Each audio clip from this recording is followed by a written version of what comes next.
राजसमंद के चर्चित हरीश जोशी हत्याकांड मामले में नया मोड़ आ गया है। बुधवार शाम कलेक्ट्रेट के भीतर पुलिस की कार्यशैली पर सवाल उठाते हुए मावली के पूर्व विधायक धर्म नारायण जोशी और एसपी ममता गुप्ता के बीच तीखी बहस हो गई। जोशी ने कलेक्टर की मौजूदगी में एसपी पर आरोपियों से मिलीभगत और जांच की दिशा मोड़ने के गंभीर आरोप लगाए। इस पर पलटवार करते हुए एसपी ने साफ कहा कि वे बिना सबूत किसी को हिरासत में नहीं ले सकती और कस्टडी डेथ जैसे गंभीर मामलों के जोखिम को अच्छे से समझती है। इस टकराव के बाद अब जांच अधिकारी को हटाकर मामला एएसपी को सौंप दिया गया है। राजसमंद में न्याय की मांग को लेकर कलेक्टर परिसर बुधवार को रणक्षेत्र में तब्दील हो गया। मौका था फाइनेंसर हरीश जोशी हत्याकांड को लेकर बुलाई गई समझाइश बैठक का, लेकिन कलेक्टर के चैम्बर में माहौल तब गर्मा गया जब पूर्व विधायक धर्म नारायण जोशी सीधे एसपी ममता गुप्ता से भिड़ गए। जोशी ने पुलिस पर हमला बोलते हुए कहा कि एसपी साहिबा आपकी पुलिस आरोपियों से मिली हुई है, आप जांच का डायरेक्शन मत घुमाओ। दरअसल यह पूरा मामला 30 दिसंबर से शुरू हुआ था, जब फाइनेंसर हरीश जोशी लापता हो गए थे। 6 दिनों तक पुलिस के हाथ खाली रहने के बाद 6 जनवरी को घासा थाना क्षेत्र के एक कुएं में हरीश का शव मिला। परिजनों ने पलासमा निवासी जसवंत सिंह पर हत्या का संदेह जताया था, लेकिन पुलिस द्वारा ठोस कार्रवाई न होने से आक्रोश फूट पड़ा। विधायक दीप्ति माहेश्वरी के अल्टीमेटम और परिजनों के धरने के बाद मामला शासन तक पहुंचा।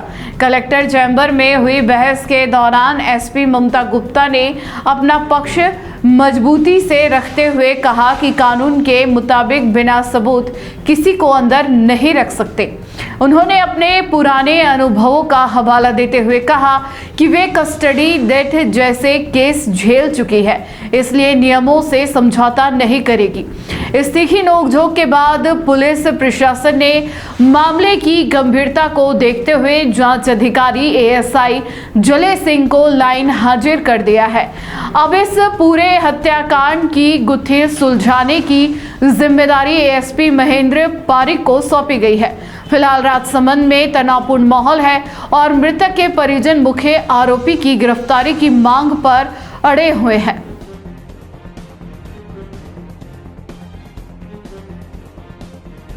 कुछ भी नहीं किया, कोई जांच कमेटी थी, कुछ भी नहीं। और तो क्या सीआई ने क्या जवाब दिया वहां के यहाँ के थानाधिकारी ने? इसीलिए आप डायरेक्शन 1 घंटा उनको रख के पुलिस ने क्यों छोड़ा? उनको क्या जांच की बता दीजिए आप। परसों हम सस्पेक्ट को ले आए थे, डेड बॉडी कल मिली है।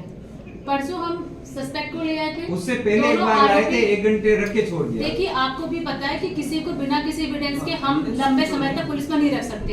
एक कस्टोडियल डेथ हम कामरोली में झेल चुके हैं, ठीक है? तो उसके सरकार के नियम कायदे सब सीसीटीवी कैमरे में कैद है। किसी भी आदमी को लंबे समय तक हमें रखना है तो उसके लिए हमें पर्याप्त सबूत होने चाहिए। और हम तो यही मान के चल रहे थे कि हरीश जोशी जी जिंदा है, कल डेड बॉडी मिली, उसके बाद देखो एसपी साहब आप चाहो जितना रख सकते हो, बैठे हैं, इनसे आदेश लेकर भाई इनको इंक्वायरी करनी है, इनको इंक्वायरी करनी है। इंक्वायरी करनी आप नहीं ले सकते हैं क्या?